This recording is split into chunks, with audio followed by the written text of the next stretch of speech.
miracle. Jésus-Christ a discerné que cet homme ne vient que pour les miracles. Il lui dit clairement, tu dois naître de nouveau.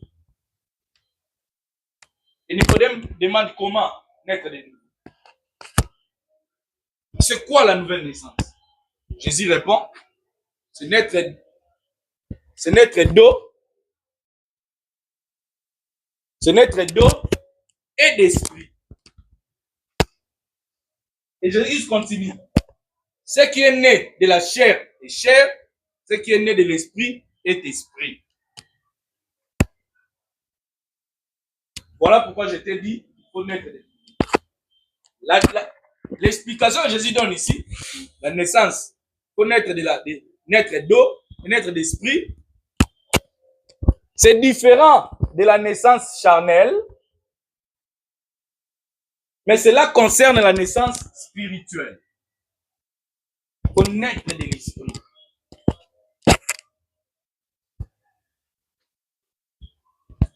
Ici, la chair, ici, les gens qui sont nés de la chair. D'abord, en commençant par Adam, depuis qu'Adam a péché. Et tous nous héritons les péchés d'Adam. La naissance charnelle. Et Jésus dit, cette naissance, la chair ne peut pas passer. La naissance spirituelle.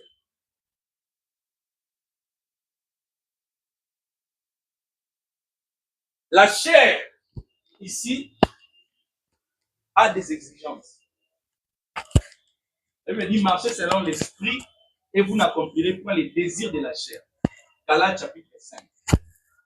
Car la chair a ses désirs qui sont contraires à l'esprit. Nicodème était venu en Jésus, devant Jésus, un homme charnel. Un homme qui n'est pas encore né de l'esprit. Et il vient à Jésus, il lui dit, non, Jésus, tu es mon Seigneur, tu es mon docteur, tu es un faiseur de miracles, tu es un envoyé de Dieu. Jésus lui dit, ce qui est né de la chair est chair, ce n'est pas la nouvelle naissance. La nouvelle naissance, c'est l'esprit. Cela veut dire quoi? Il faut mettre fin à la chair. Il faut mettre fin à la chair pour naître de l'esprit.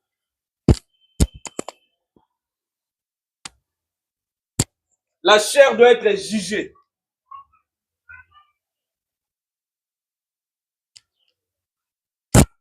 Pour passer de l'autre côté.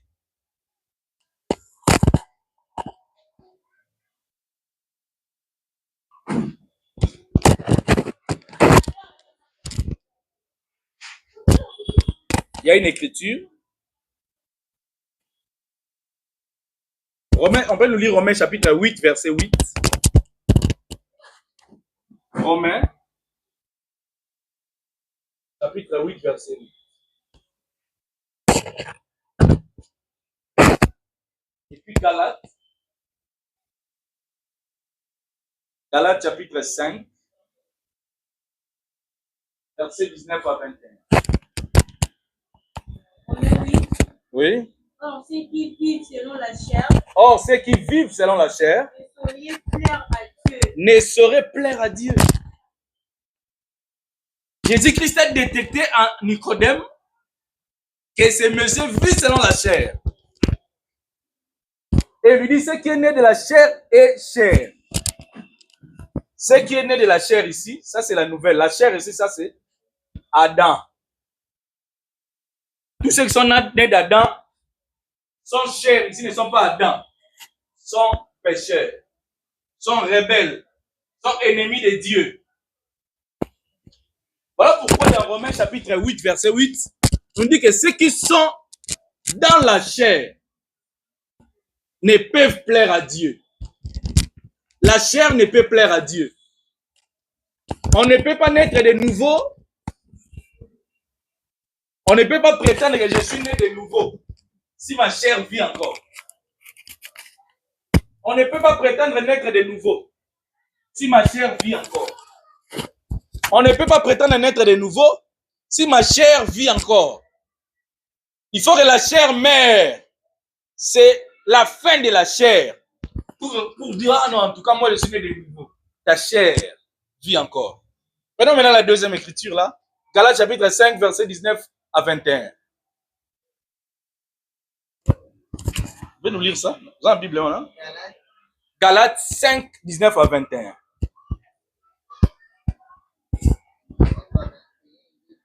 Oui. Or, les œuvres de la chair sont manifestes.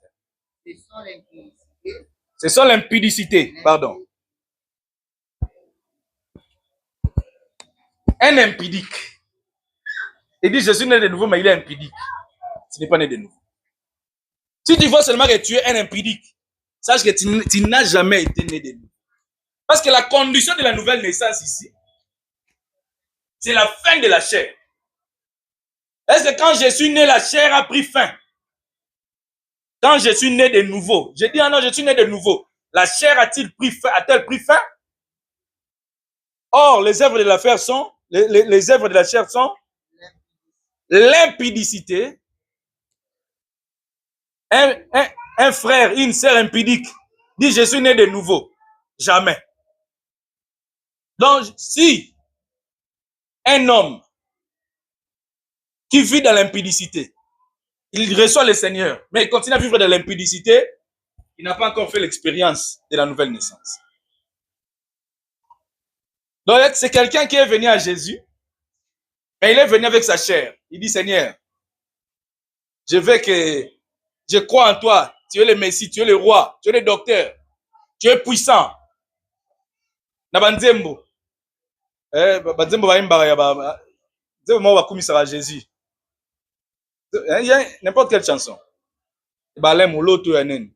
Obele yo, obele yo, mosusute, obele yo. Mais un impudique. Tu n'es pas né de nouveau. Tu ne peux pas naître de nouveau si ta chair est encore puissante en toi.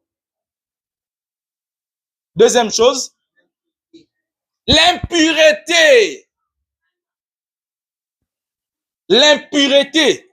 Qu'est-ce que tes yeux regardent? Qu'est-ce que tes oreilles écoutent? Quand les films que tu regardes, il y a presque, ça se rapproche à la pornographie. Je connais un docteur, excusez-moi, qui se masturbe. Mais un docteur, ministère. Il prêche la parole de Dieu. Quand tu l'écoutes, il dit non, cet homme. Mais il a encore sa chair. Il se masturbe, un docteur. Donc, il n'a jamais fait cette expérience. Il est toujours là. C'est qui est né de la chair est chair.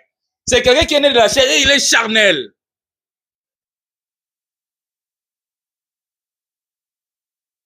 Voilà pourquoi j'avais dit au début que j'ai pensé que j'étais né de nouveau.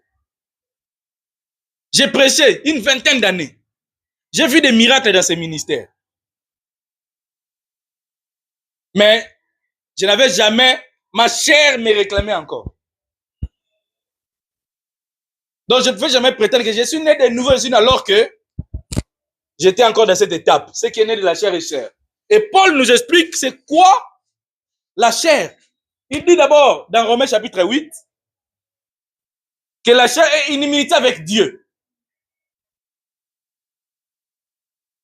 La chair n'aime pas Dieu. La chair est en rébellion contre Dieu. Or, quelles sont les œuvres de la chair? C'est l'impudicité. C'est l'impureté. L'impureté, ça peut entrer dans les yeux. C'est que tu vois. C'est que tu touches.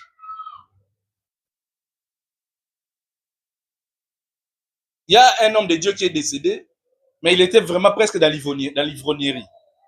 Un pasteur grand buveur.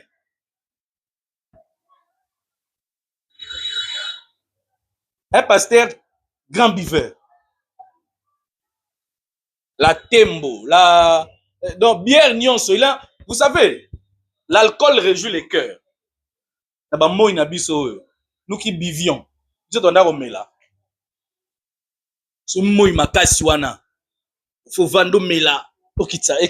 Ça réjouit les cœurs. Mais tout ça, ça fait plaisir à la chair.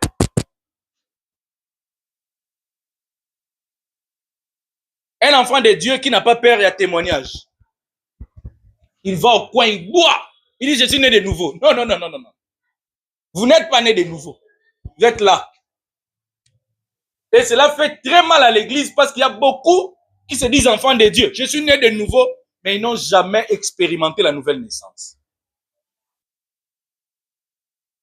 On peut continuer cette écriture-là? La dissolution, on peut passer. L'idolâtrie. La dissolution, ça va être la discorde au Kabwana. Donc, là où toi tu es, quand toi tu viens, les gens étaient unis. Dès que toi tu viens, c'est la division. Un enfant qui dit je suis né de nouveau, mais c'est un songi. Tu peux pas lui, au gros, il s'est sécrété. Donc, dès qu'il y a Yokiamo et Panzamakita, il dit non, je suis né de nouveau. Non, non, non, non, non. La dissolution. Après, la solution, c'était l'idolâtrie. Et je suis né de nouveau, mais je m'agenouille devant les statues. Moi, j'étais dans l'église catholique. On a vu des miracles dans l'église catholique dans Renouveau. Mais on était après les dimanches là, on s'agenouille devant la statue de Marie. On s'agenouille devant les ossements des saints. L'idolâtrie. Et l'idolâtrie ne s'arrête pas seulement à adorer les idoles. Certaines personnes sont idolâtres à cause des habits. Ils aiment ses vêtements plus que Dieu. Olingi bilamba koleka nzambe. Olula mbongo koleka nzambe. Makama nzambe, obina no zelana. L'argent. La cupidité. Et il y a beaucoup d'hommes de Dieu. Vous écoutez quelqu'un chanter pour le monde, pour avoir de l'argent. Mais il se dit prophète. Vous connaissez un prophète de la nation qui a chanté avec des danseuses, très mal habillées. Il a chanté pour un homme d'affaires. C'est un prophète qui fait beaucoup de bruit à la télé. Vous le connaissez? Mais il a chanté pétage. Non, non, non, je ne cite pas les noms des gens. Il chante pour le monde. Pourquoi il chante ça? L'argent. Il veut posséder l'argent. Ça, c'est un idolâtre. Donc, il n'a pas fait l'expérience de la nouvelle naissance. Donc, à cause de l'argent, je connais un apôtre, là où nous étudions. Un apôtre. Mais on passe comme ça sur la rue, sur l'air avenue. Oh, escroc, un grand escroc. Si tu lui donnes, il arrange les téléphones. Mais si tu lui donnes les téléphones, tu peux m'arranger ça. Il peut aller bouffer l'argent. Il le fait pas. Donc, c'est quelqu'un qui n'a pas encore fait l'expérience de la nouvelle naissance. Il est encore là. Ce qui est né de la chair est chair. On continue. La magie. Les inimitiés. Les querelles. La jalousie. Les animosités. Les disputes. Les divisions. Pardon. Les sectes. Comme vous avez parlé, si la famille est dans les sectes. La Bible me dit, là. Et il y a des gens qui sont dans l'église kimbangiste, qui adorent un homme. Et ils ont construit leur religion par l'adoration de l'humain, d'un être humain. Et on connaît leur tombe ici.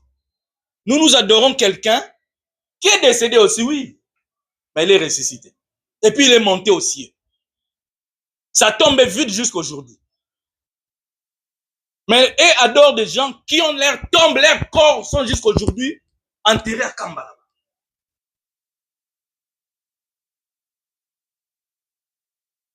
Et je suivi un jour Tata Onda. J'ai la vidéo, je vous enverrai. Je vais envoyer ça ce soir. Lui-même, il dit, parce que, et pendant que Tata Onda m'a dit, moi, je l'ai écouté, j'ai la vidéo, elle dit, je ne suis pas monté, je suis là.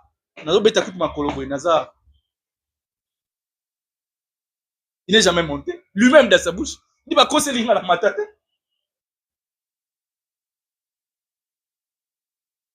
Il y a des gens qui adorent Branham. aujourd'hui. Il baptise à son nom. Il dit l'accident qu'il avait fait son sang, c'est le sang qui a guéri aujourd'hui. Les idolâtres.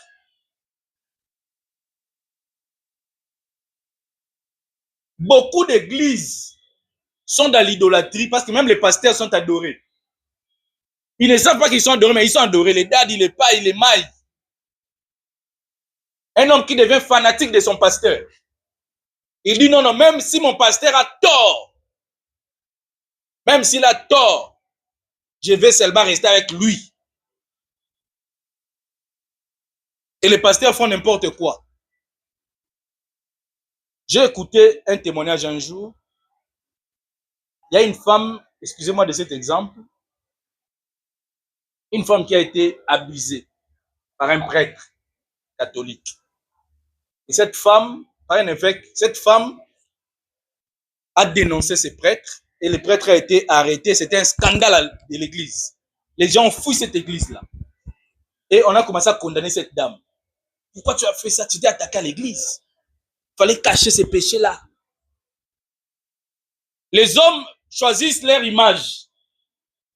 Ils disent non, le péché doit être gardé afin que notre image reste intacte. On a vu un apôtre donner des fausses prophéties ici. Mais tellement que leur église a une très belle image, il ne s'est pas excusé. Il dit si je m'excuse, on va voir que je suis un faux prophète. Je dois garder l'image de notre église. C'est la chair, tout ça. Rien à voir avec la nouvelle naissance. Parce que c'est lui qui est né de Dieu. C'est un homme qui s'abaisse. C'est un homme qui sait s'excuser. C'est un homme qui demande pardon. Je suis un homme, je peux me tromper. Tu donnes une prophétie, ça ne marche pas. Je dis en tout cas, je pensais écouter Dieu. Mais je vois que je n'avais pas écouté Dieu. Ou c'est moi qui avais mal compris. Mais silence radio. Et il y a eu des débats. Et on a cherché comment, non, vous voyez, il faut chercher comment expliquer ça. C'est la chaîne. Et la nouvelle naissance, il y a peu seulement qui sont passés. Beaucoup sont encore là. Ils appellent Jésus Seigneur. Ils appellent Jésus mon roi, mon Dieu. Ils chantent pour lui. Kumama e polo yeswe kumama. Kumama e mwana na nzambe kumama. Ils chantent, mais ils sont là. Idolâtres. Ils aiment l'argent plus que Dieu. Ils aiment le plaisir plus que Dieu. Un impudique, un menteur, un escroc.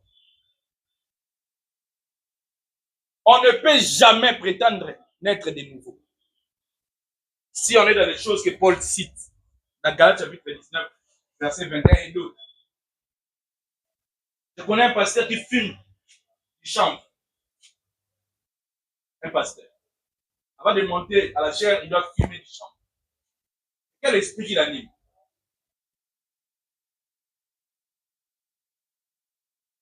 On a fait de la nouvelle naissance une naissance liée à la foi. Je crois en Jésus.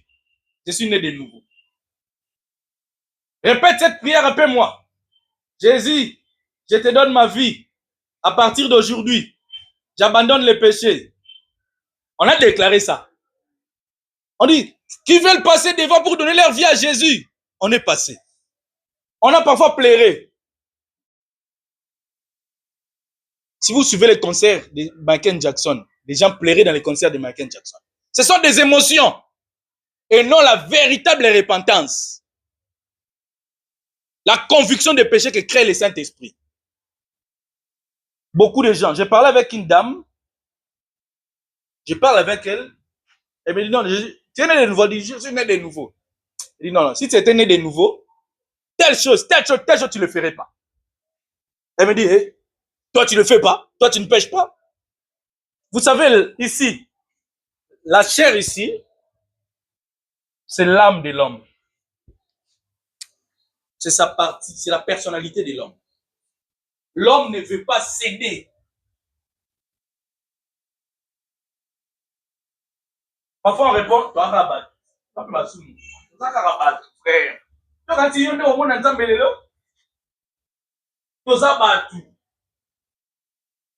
parce qu'on ne veut pas céder à Dieu de faire son œuvre. On ne veut pas céder à au Saint-Esprit, à ça la œuvre n'a ya conviction péché. Frère, la conviction des péchés véritable, ça ne se limite pas aux pleurs. Kozongi nanda kozongi le moyi, koswana, bitumba, kokosa, lokuta, ekobo. Tu n'as jamais fait l'expérience de la nouvelle naissance. J'avais pleuré, c'était une émotion. C'était la peur de l'enfer. Tu as eu peur. Tu as eu peur de l'enfer. Mais tu n'as pas fait l'expérience. Tu n'as pas laissé le Saint-Esprit faire l'œuvre de la conviction des péchés en toi afin d'abandonner la chair et passer à l'esprit.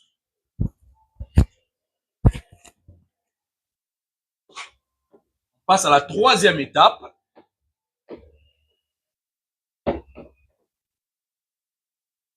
Ici, je crois que vous avez retenu quelque chose ici. Comment naître de nouveau? C'est quoi la nouvelle naissance? C'est naître de d'esprit. C'est quoi naître de d'esprit? C'est faire mourir la chair.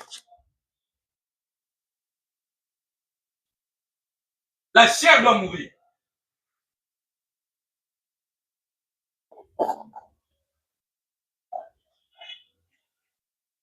Comment la chair meurt? Comment la chair meurt?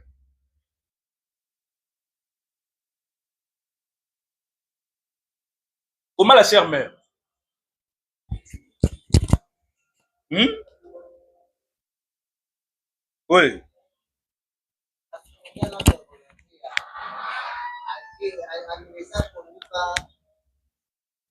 On les a conduits par l'esprit. Comment on fait mourir la chair? Marcher dans l'esprit. Oui. Oui. Oui. Ça c'est bien. C'est là. Donc la chair doit être crucifiée. Galates chapitre 5, verset 24. Les sorts de la chair.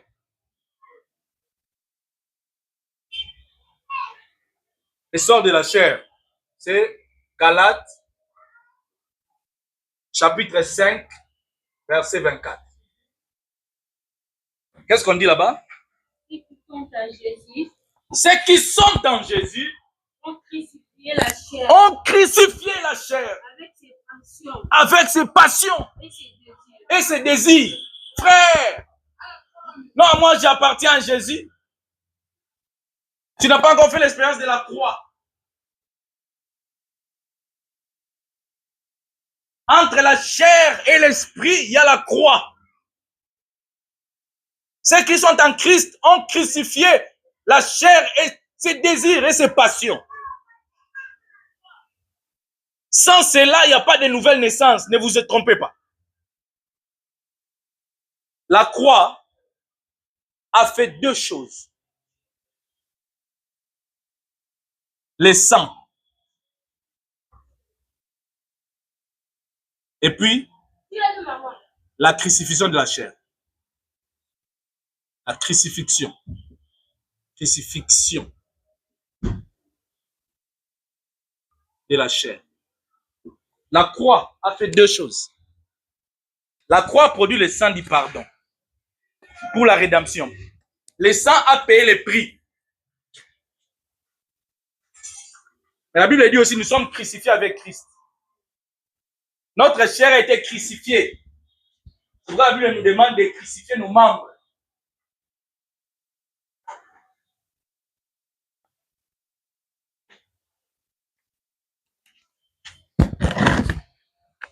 Galates 2, verset 20. Galates 2, 20.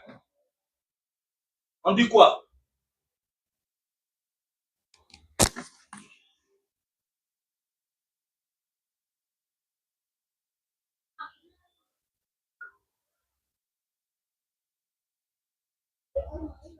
J'ai été crucifié avec Christ. J'ai été crucifié avec Christ.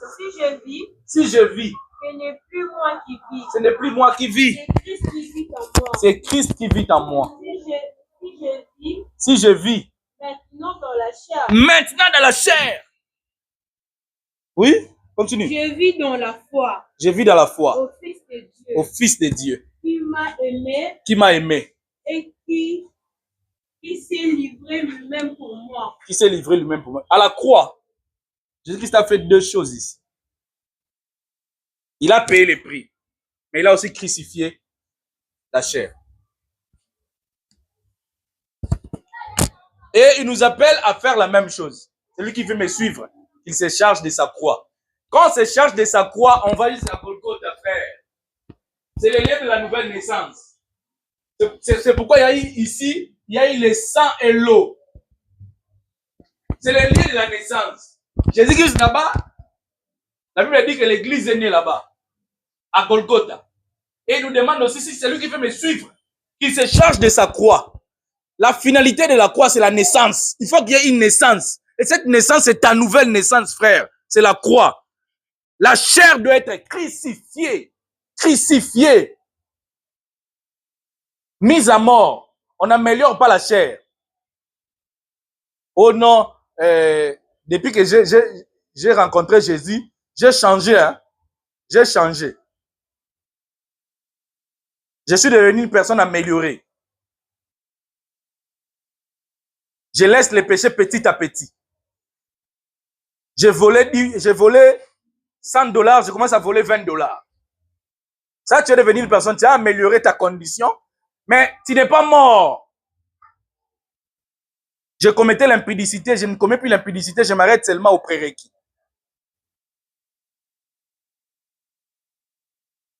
Je connais un prophète qui avait sa fiancée, il faisait tout avec sa fiancée, sauf le sexe. Mais il faisait tout. Il s'est donné des bisous. Il dit non, on peut se donner des bisous, hein. On peut se serrer fort là, se frotter. Mais sans aller jusqu'à l'acte. Mais Jésus dit, c'est lui qui regarde une femme. Et dans son cœur, dans ses pensées, il commet déjà l'impudicité dans ses pensées. Le fait de regarder seulement. Tu regardes avec des mauvaises intentions. Mais là, toi, tu vas jusqu'à se faire des bisous. Tu dis non, je suis né de nouveau. Non! La croix, c'est la mise à mort. C'est la radicalité. Aujourd'hui, je dis non à l'ivrognerie. Aujourd'hui, je dis non à l'impudicité. Aujourd'hui, je dis non au mensonge. Aujourd'hui, je dis non à la légèreté. Aujourd'hui, je dis non au péché. C'est pas une personne améliorée, non, bon, moni, depuis na comme au sambela, na comment on s'iligrara 2 fois la semaine. Na s'iligrasi mo bimbate, hein? Na otika Bible, tala, pour na comment on sambela. Na otika Bible, si on continue na otika Bible. Non, frère. Là, tu es amélioré. C'est la chair, mais améliorée. Il y a des gens qui vivent selon la chair, mais qui ne commettent pas d'impudicité. Mais il n'est pas né de nouveau, jamais. C'est un homme qui a une bonne moralité. Il a seulement une bonne moralité. Mais sa chair n'a jamais été crucifiée. Voilà pourquoi il y a des gens qui sont beaucoup, il est très intelligent. Lui, son idole, c'est l'intelligence. Il rejette Dieu à cause de son intelligence. Mais c'est un homme, il est très bon. Tu ne verras jamais, il ne prend pas la femme d'autrui, il ne prend pas la bière, il ne prend pas l'alcool, il ne commet pas. C'est comme ce jeune homme riche. Il rencontre Jésus. Il dit, maître, que dois-je faire pour hériter le royaume de Dieu? Il lui dit, mais tu connais la loi, non? Première étape. Oh, mais on en a bêté un dada. Moi, je ne vole pas. Je ne tue pas. J'aime le Seigneur, je ne cite pas le nom de Dieu en vain. La loi ne peut pas m'attraper. Je suis saint par rapport à la loi. Jésus lui dit, l'épreuve de l'amour, va tout ce que tu possèdes, donne-le aux pauvres et suis-moi. Là, qu'est-ce que Jésus lui dit? Qu'est-ce qui est caché derrière cette parole? Va, vends tout ce que tu possèdes. Donne-le au pauvre, viens, suis-moi. Ça cache quoi? Pardon?